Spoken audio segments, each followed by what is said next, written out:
মাওলানা মিজানুর রহমান আজহারি সর্বজন স্বীকৃত এবং সবার কাছে শ্রদ্ধাভাজন ব্যক্তিত্ব। তাকে নিয়ে এই 2 দিন আপনারা যা আরম্ভ করেছে, অনেকে মাত্র 2টা অনুষ্ঠানে বাংলাদেশে সে যোগ দিয়েছে। সে কি বলেছে, এমন যা বলেছে তার কি আন্দাজে কথা না বানানো কথা?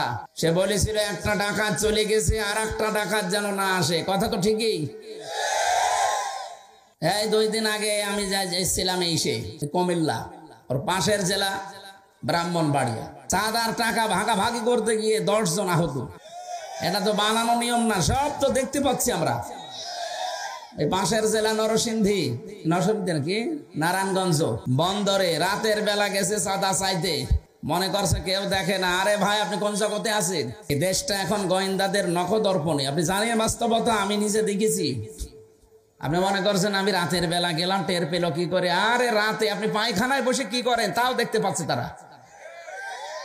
কোথায় আছেন আপনি কিছুই টের পান না। আমিও আগে ওই রকম বুঝতাম। এমন এমন মেশিন ওরা নিয়ে এসেছিল, সেইগুলো এখন এরা কাজে লাগাচ্ছে। আপনি মনে করছেন রাতের বেলা যায় টের পায় কি করে গো? রাতে কেন, আমাবস্যার অন্ধকারে কারো কাছে গেলে সেইটা ওরা দেখতে পায় একেবারে স্পষ্ট দিবালোকের মতো।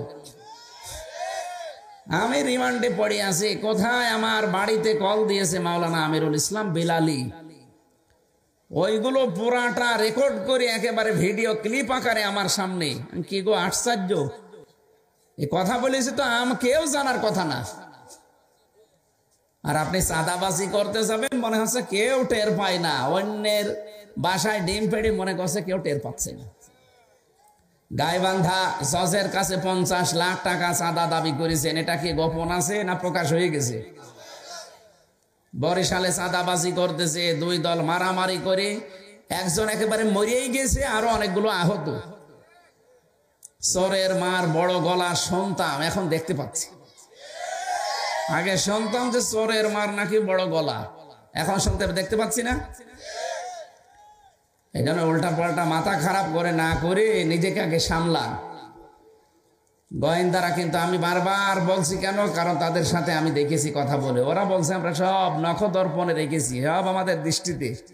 আগস্টের 5 তারিখের পর থেকে দিন যত যাচ্ছে আমরা দেখছি এদেশে আসলে কার জন্য কে কি করে। আপনারা যা করছেন নিজের পায়ে অনেকে নিচে কুড়ুল মারছেন, আপনি যে টের পাচ্ছেন না। আর এটা কিন্তু আগস্টের 5 তারিখের আগে এই দেশ আর নেই। আগে নাই আমাদের চোখে চশমা ছিল, এখন তো চশমা নেই, সব আমরা দেখতে পাচ্ছি। এই জন্য আমরা নিজেরা যদি অন্যায় করে, নিজেরা দোষ করে কারো উপরে চাপিয়ে মনে করে তাকে কালার করে দেব। আরে ভাই, একজন তো বসে আছে আরো, সে উনি কি আর ঘুমাচ্ছে? আসমাউ আরো, আল্লাহ বলেন আমি সব দেখি সব শুনি। আমি শুধু দেখি না, সব শুনতেও পাচ্ছি কে কোথায় কোন ষড়যন্ত্রে হাত পেতেছে, পা পেতেছে। আমায়াকসিবা খাতিয়াতান আও ইসমান সুম্মা ইয়ারমি বিহি বারিয়ান ফাকাদ ইহতামালা বুহতানা ওয়া ইসমাম মুবিনা।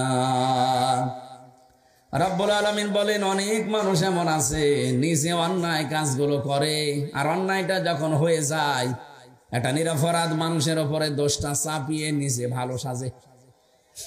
এরকম মানুষ দেশে নেই?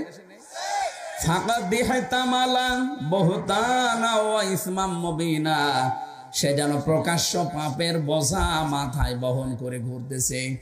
আমার মনে হয় আয়াতটা যদি আল্লাহ দেখিয়ে দিতেন, অনেকেই ঘর থেকে বের হতে পারতো না। যে যে অপরাধ করেছে তার মাথার উপরে পাপের বোঝা আল্লাহ তুলে দেবে, এটা কিয়ামতে। দুনিয়ায়ও কিছু আল্লাহ দেখাবে। এই আয়াতের বাস্তব ব্যাখ্যা আমি তাফসিরে ফি জিলালিল কোরআনের ভেতরে একটা ঘটনা পড়েছিলাম। নিজে অন্যায় করার পরে একজনের কাঁধের উপরে দোষটা চাপিয়েছে লোকটা। রব্বুল আলামিন ওই কাজ তাকে দুনিয়ার জীবদ্দশায় করিয়েছে, অপমান করেছে, তারপরে ওর মরণ হয়েছে। 15.5 বছর এইটাই চলছিল। নিজেরা অন্যায় করত, আর কিছু হলেই ভালো মানুষের মাথার উপরে দোষটা চাপিয়ে দিত। আল্লাহ দেখেন পুরাটা এখন সুদে আসলে একেবারে শোধ নিয়ে নিচ্ছে।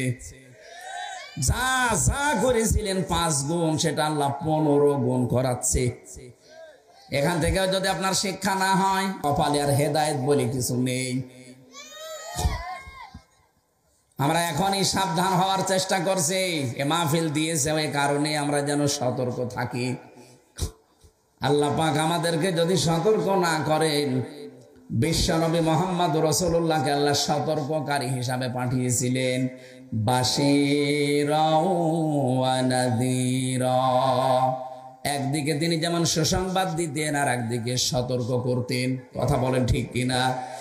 নবী যদি এখন থাকতেন, আমাদের কাজকর্ম দেখে তিনি সতর্ক করতেন। তিনি যেহেতু নেই, নায়েবে রাসূলগুলো আছে, তাদেরও দায়িত্ব ওনার মতোই সতর্ক করা।